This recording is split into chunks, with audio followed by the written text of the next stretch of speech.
Welcome. My name is Emry Dinman. I am the City Hall reporter for the Spokesman-Review. We are here today for a candidate conversation. If you guys have been to one of the many debates and forums that our candidates have been a part of, it's been a very active season for that this year. And there's been a lot of opportunities for people to give their 90-second, 2-minute long answers to all of the hot topics that, all of the issues that we have to face today. This is an opportunity to just have a 30-minute long conversation, no time limits, no little placards saying you got to stop talking now, just about one policy issue. I would love to sit here and talk for 30 minutes about your guys' thoughts on traffic safety, public safety broadly, fire safety, development, all kinds of topic issues. But it has been, and probably will continue to be the biggest political issue of our time in Spokane, the issue of homelessness, what it is that we should do about it, your guys' different policy provisions, philosophies about how to deal with these issues.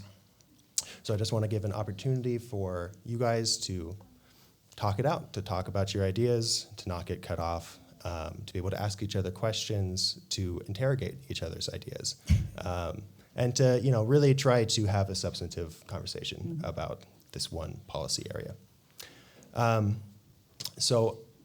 This is the District 2 candidate conversation. That is most of the cities south of the river, excluding downtown, Brown's Edition. But most of the time, if you're south of the river, especially south of the railroad viaduct, you are part of District 2. And we have here today Kate Telis, you're a former prosecutor, and you were involved in a handful of local campaigns before you decided to run yourself. And Alejandro Barrientos, you are the Chief Operating Officer for Scafco Steel Stud Company, a pretty major business in our area. And I appreciate you guys both taking the time. Yeah, thank you. Thanks for having us. So, one of the issues that I've talked to you guys a lot about, I know you guys get questions about all the time, is broadly what the city's approach to homelessness should be. Obviously, Prop 1, the 2023 voter-approved initiative, approved overwhelmingly.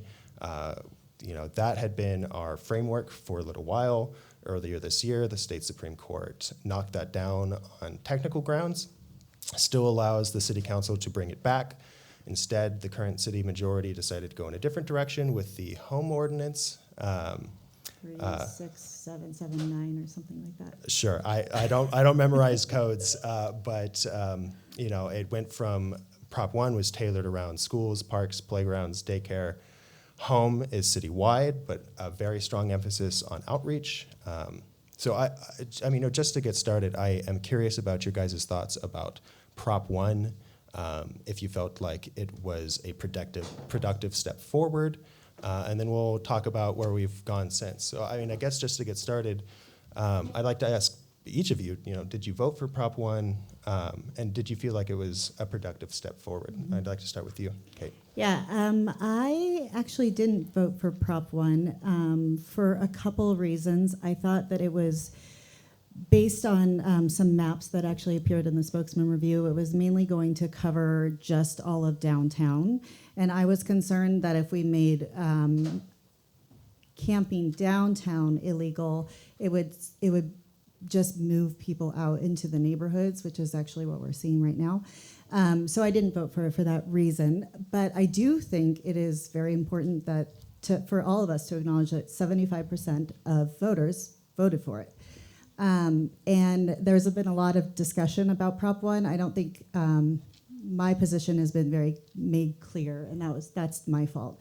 Prop 1, even before the Supreme Court struck it down, was not fully enforceable. Just given the reality of our jail capacity, given the reality of what the police officers are doing on the streets, we would have to throw a lot more money into this community, and we'd have to, frankly, have a jail already that could house this amount of people. So I'm not an advocate for it now because that's just not the reality that we're living in. But I do think that the goal of Prop 1 is still a worthy goal.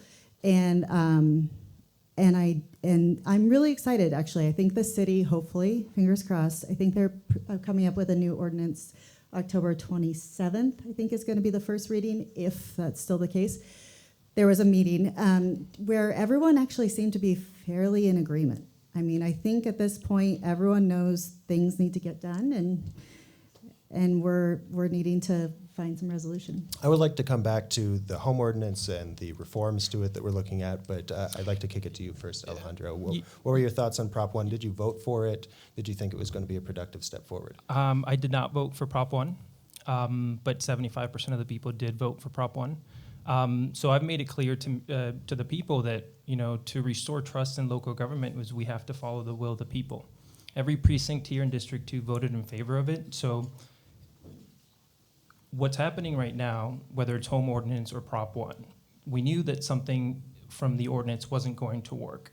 And it's what we're doing with home ordinance right now is we're saying, okay, it's outreach, but it doesn't have any teeth because we don't have the enforcement part of it. And so they're working together to find solutions.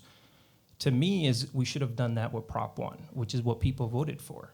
And so we should have brought Prop 1 back and communicated with the constituents and the people and say, here's what works from Prop 1, here's what doesn't work, and let's work together to really bring an ordinance that works for everybody.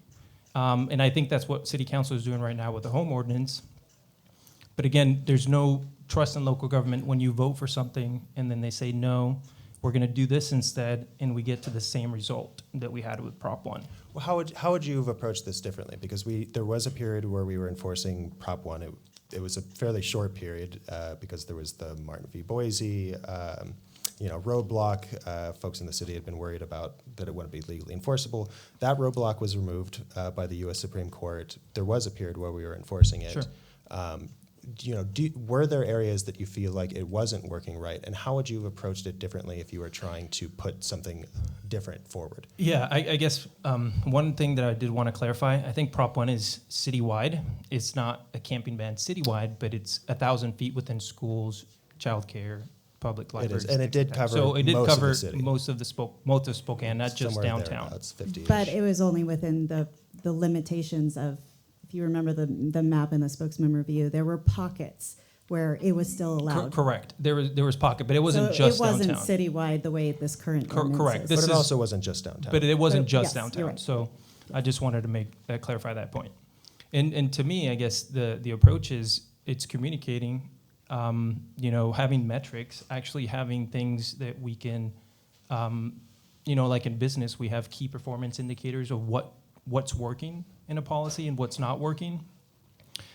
Key metrics that you can follow and give back to the people and say, well, the enforcement part doesn't work because we're citing people and we don't have a place for them to go. And so how can we make this more engaging where we actually have an outreach team that's giving people a path forward to get into services, and how we can partner our police officers with the outreach team and people with boots on the ground to be able to get these people off the street into the services that they need. And so that communication never happened. For a long time, from an outsider's perspective, I felt like Prop 1 was not being enforced. Nothing was really happening with Prop 1. But at the same time, our city council wasn't being proactive of finding the solutions for what the people voted for. And so to me, that's the disconnect. And we're trying to do that now with the home ordinance, which is great. I love the fact that we saw something that doesn't work, and now we're trying to find a way to make it work. But to me, it's what the people voted for, and that's the important part in local government. We should leave all our personal agendas at the door. This is a service position, and we should be servicing the people that voted. Or would you have waited for, if you feel like Prop 1 wasn't working or it needed some kind of improvements, would you have waited for another, put something else on the ballot? Like, how would you have felt assured that if you felt like something needed to change, that you had been communicating that effectively and that you had buy-in from the public? Well, it's what we're doing right now, right? We saw that something is not working, and now we're working together in city council and bringing something forward that potentially gives a better direction to this ordinance. So I think that's the way we do it. But we communicate with the people, and we say, here's what's working, here's what's not working, and here's what we're going to do to fix it. And so I think what we're doing is the proper way of doing it. I just think that, it's been 2 years, and, we're back to ground zero at this point. I do think it's a disservice to the public if you have something on the books that cannot be completely enforced. not to communicate that to the public. And, I wasn't on city council, but I would have, based on what we know now, there were certain things where it could not be enforced. And I think that the public deserves to know, actually, this thing that you voted for by overwhelming margins is not feasible for these reasons. Do you think that the public would have trusted that message? Because I heard the exact same arguments from the majority on the city council, from Lisa Brown when she was still running for mayor, arguing that this wouldn't have worked for this, that, and the other reason. Mm-hmm. They're the exact same reasons that they come back now and say this wasn't effective. How would you have communicated that to the public where they didn't feel like you were just communicating the conclusion that you expected in the first place, or that you wanted? With stats and data and evidence. Literally looking at the point in time count and saying we have these many people on the streets. They're currently here, and here. These are how many jail beds we have available. Mm-hmm. It's like getting feedback from Chief Hall or the previous police chief, who also didn't think it could be fully implemented. Getting that feedback and having them actually speak about it, because I do believe that the unfortunate thing with Prop 1 is that the voters were given this option, but no one explained to them, no one actually came out and really said, this is a pipe dream. This isn't going to happen. I reported on many people saying that at the time, and obviously that's the issue of my industry is people will say things, but do necessarily people if they read it hear that? Yes. There's one thing if you print it, one thing if you hear it. I do want to talk a little bit about the home ordinance and the reforms that we're looking at right now. We had gotten a report that, again, this law was very focused on engagement first instead of citations. And just to be clear, Prop 1 was a ticketable crime. You were probably not going to jail for violating it unless you didn't pay your tickets. But no citations were issued under the home ordinance. And nobody accepted services from a police officer. So, obviously we're going back to the drawing board. I'd love to hear your guys' thoughts about how you think this process is going and what changes you'd like to see. And I'd like to kick it to you first. I think you and I have talked about it in the past. I've visited a lot of different cities. The issues that we're facing here in Spokane aren't unique to Spokane. There's a lot of cities here in the U.S. that have dealt with or are dealing with issues similar to ours. And there's proven models that show that we can get out of the situation that we're in. One is, I know I bring up Boise quite often because I travel to Boise for work, and I've had personal experience talking to chief of police, former city council members, a Supreme Court judge in Boise, and then the former mayor as well, of what they did proactively to find solutions to the challenges that we have. And one of the things that the chief of police told me from Meridian was they have the CIT team, which is a crisis intervention team that takes care of these issues so the police doesn't have to. And I know we have an outreach team that does engage with people, but they're given options, right? They're not allowed to do open drug use. They're not allowed to camp because this is becoming a public health and safety crisis in Spokane. And when we talk about homeless, I think our main focus should be on street level homelessness or chronic homelessness, people that have mental health or drug addiction issues. Because people that have economic homelessness, I think the point in count has showed that we've actually improved and have helped people get out of those situations. But when it comes to the on-street level, from January of last year through today, we actually grew 40%. We went from 412 to, 613 or something like that. So we haven't found the solution to that issue specifically. Sorry, to go back to the recommendation from, I think it was the Meridian Police Chief, Mm-hmm. you mentioned that their CIT team would give people a choice. What was that choice? So I actually have, and I've talked about this, I witnessed this firsthand. I was downtown Boise, and there was a gentleman on the street. He had his belongings, and he was playing with a golf ball. And a couple police officers approached him, and I sat there just to witness what was happening, and they gave him 4 options. First, they asked him, "What are you doing here? What do you need?" And he said, "Oh, I just came off the bus. I'm here to visit my friend here in Boise." And he said, "Okay, well, you can't be here, but we have a couple options for you. There's a low barrier shelter a couple miles away. There's a high barrier shelter 2 blocks away. There's mental health or drug addiction services that we can take you to, or we can take you to your friend's house. And to me, as a community member, I think that's the guiding hand that we need to give people, right? We need, because the way I think about this is a lot of people have become jaded of seeing people on the street. I had a friend that was here visiting for about a week. He was running every morning.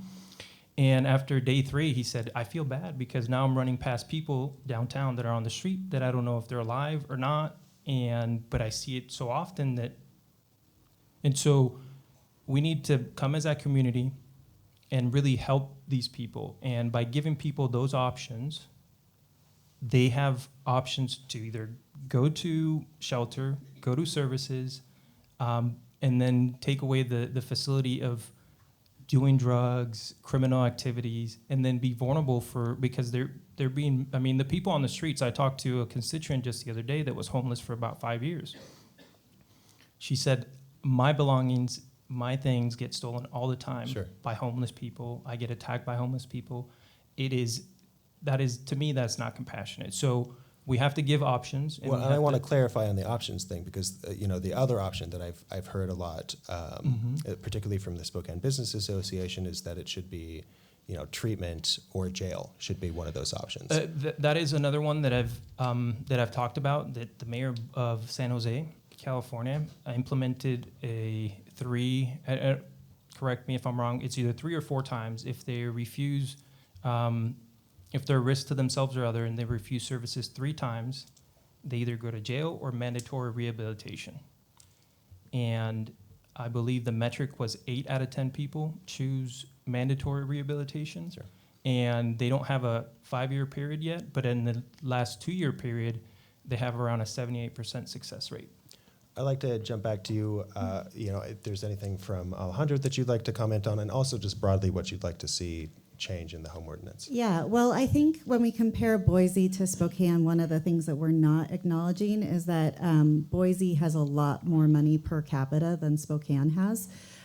So we're going to need to do the same thing with less amount of money. And part of the reason that they were able to do that, and something I really have been talking about over and over on the campaign trail, is they were able to work with the business community, and the business community is actually helping fund the low barrier shelters and the this and the that and that. So they do have options. Whereas right now we're not fortunate enough to have those options yet. And that's what I mean. We have to direct policy and create policy based on what is really happening right now, what is really existing in the streets. I want to say there's been a lot of discussion about whether or not somebody is dangerous to themselves or to others. If they are dangerous to themselves or to others, I've said this in other forums, that is the legal test to determine that they need some mental incapacitation, they need to have some hospitalization so that they can get on the meds to get them stabilized.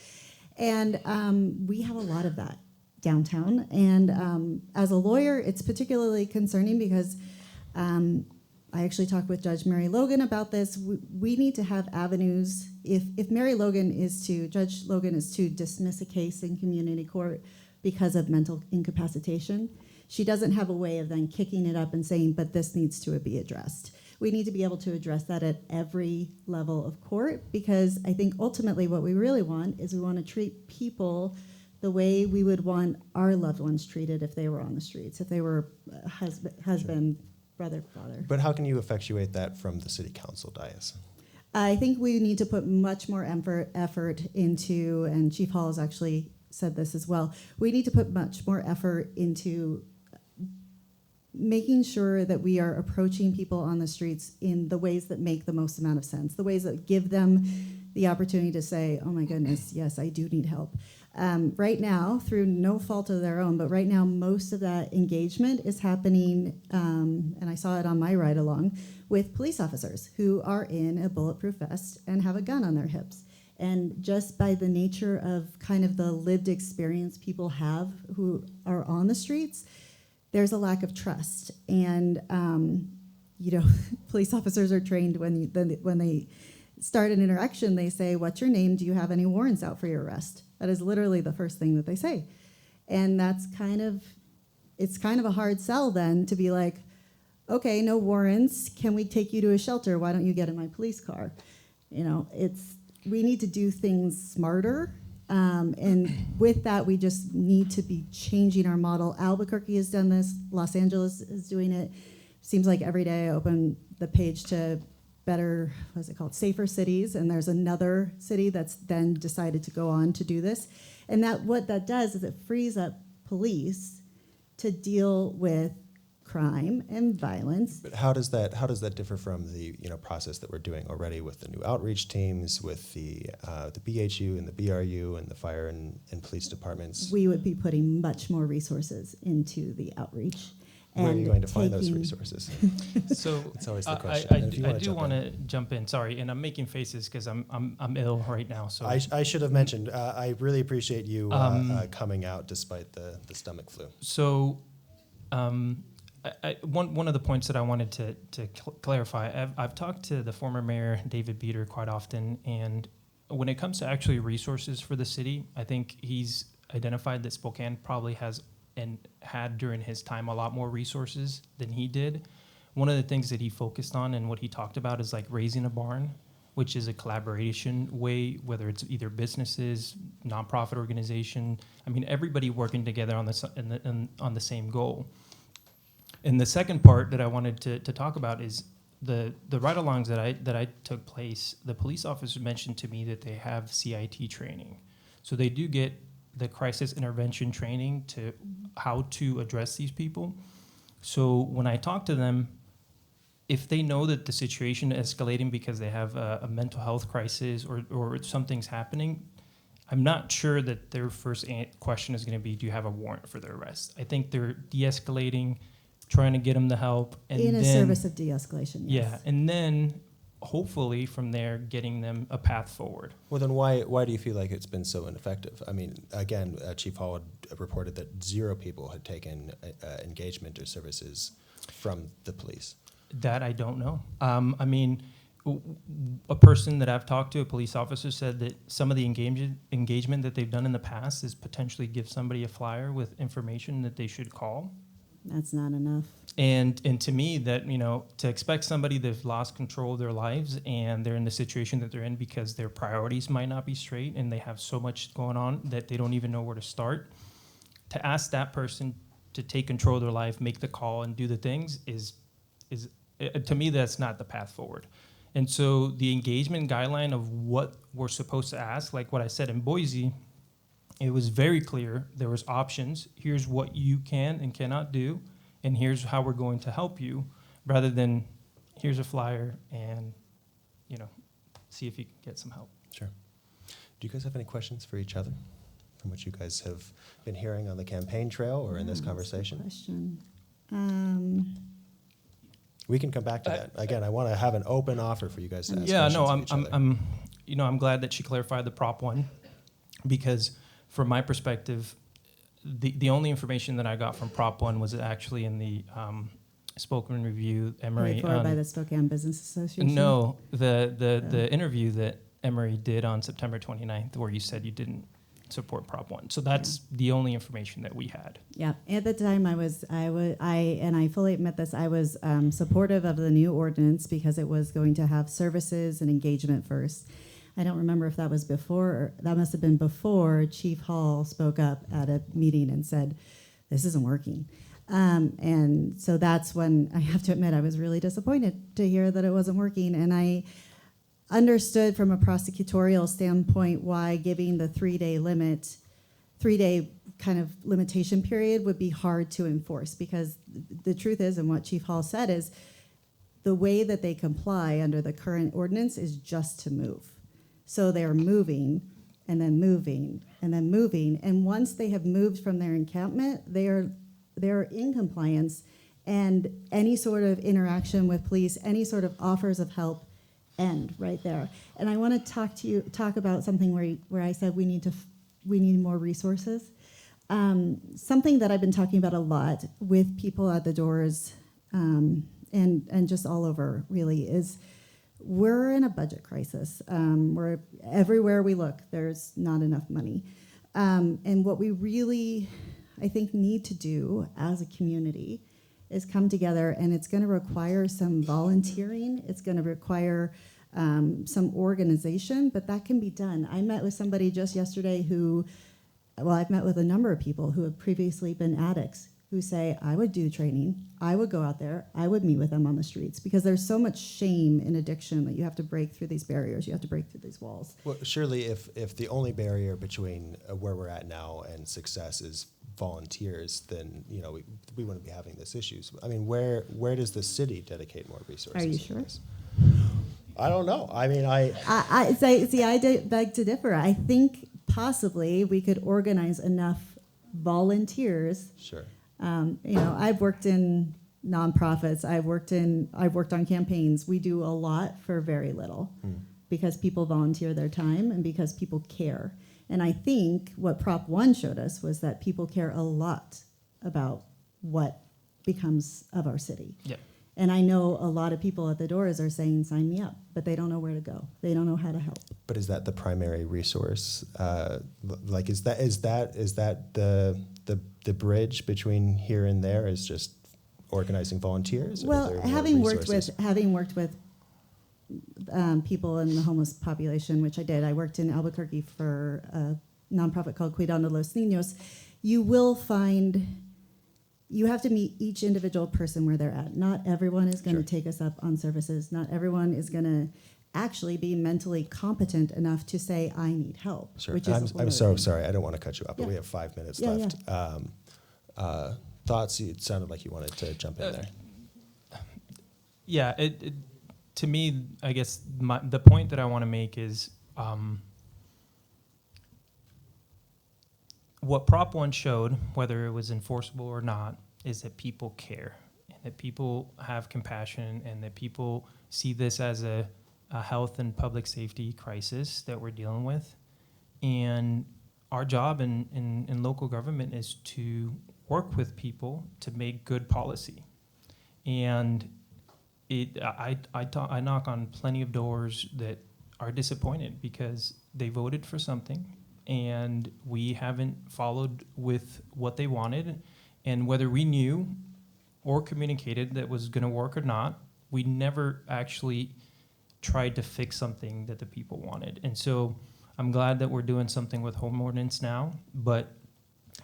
Can I ask, why didn't you vote for Prop 1? Did you have concerns with it at the time? Not because I approved or disapproved of it. I was doing a mergers and acquisition sale, and I was not in Spokane during the time. To talk about resources, I saw, to talk about the Spokane Business Association, there was a press conference recently, asked you to make the 75% leadership pledge. What did that mean to you when you made that pledge? This is based off of the roughly 75% that voted on Prop 1. Sure, and the blueprint actually talks about how they have the enforcement, but also the engagement part of it. Mm-hmm. And so to me, when I read the 75 blueprint pledge, it's basically bringing back a better version of what people voted for, which I think that our city council should have done. And so... Is that not what they felt like they were doing with the home ordinance? I mean, why not just bring back Prop 1 and then have this engagement, show people data? I mean, isn't that not the argument that you were making earlier, that we should stick with Prop 1 and then and fix it? Yeah, and so the blueprint, to me, if you've read it, have you read the blueprint? Yeah. To me, it has clear metrics, guidelines, reporting, things that we need to make effective policy. And so that's what I like of it. Sure. But whether it's the blueprint or Prop 1, I think that we need to give people what they want and then work with them or give them the resources that we're showing them that, hey, here's what works, here what doesn't. Speaking of resources, one part of, it's not in the leadership pledge or in the blueprint, but in the charter amendment that SBA had put forward, very closely aligned. One of the policy provisions in that charter amendment is to strip away the city's current funding for affordable housing subsidies and for the community safety tax that was passed last year. That's traffic cops, there's some fire resources in there, and to dedicate that entirely to homelessness enforcement and to funding more shelter space. And they didn't actually there wasn't a stance on that in the pledge, so I wanted to hear your thoughts on that. There wasn't. And I believe that was the charter amendment, which that's completely separate from It's the the 75% act from the same organization. I mean, sure. they're very closely They're aligned. closely, but they're not what the pledges was for. Right. So, But what's your position on those two, taking those resources and prioritizing them? I think that we have a housing crisis here in Spokane, and affordable housing is something that's important. I've talked about, for example, the budget, how we need to balance things, and I think what we need to look at is where we can make a greater impact to help the people that are on the street. And so I don't necessarily, I can't say that I agree that we need to not fund these areas, but we do need to see where we can make a greater impact. Sure. And I'm so sorry, we are very low on time. Okay, I do want to kick this back to you. You weren't at that press conference. I believe they have, indicated that you rejected the pledge, or at least never responded. What were your thoughts on it? My thoughts on it were honestly that happened right after Chief Hall made that announcement. And quite frankly, I think at that point, SBA and the leaders who were creating that pledge conference, they only invited candidates. And what really needed to happen, and I said this all along, they needed to involve city council members. Like I have very little response in making an ordinance, changing an ordinance right now. Maybe someday I will if I'm elected, but it didn't seem to me, it seemed more like political theater than actually trying to move the ball forward. But did you support the principles behind the pledge, I guess, besides the way that it was presented? I still do not think, given the reality that we are in and the resources that we are in, especially with the lack of the business community being able to help us with these resources, I don't think it's not feasible yet. That doesn't mean we can't make it our goal. It doesn't mean we can't move toward what something like Prop 1 or what the pledge would create ultimately. But we are not physically, we do not have the resources, we do not have the jail beds, we do not have the money to make it feasible right now. And so we need people to start moving toward that, but we're not there yet. I could keep doing this for another hour. Again, I really appreciate you guys both coming out, especially Alejandro with your illness. Go get some rest. I appreciate you guys both being here. I appreciate all of you guys being here. Again, you already heard my spiel. It's very important that you guys are engaged. It means a lot. So thank you guys.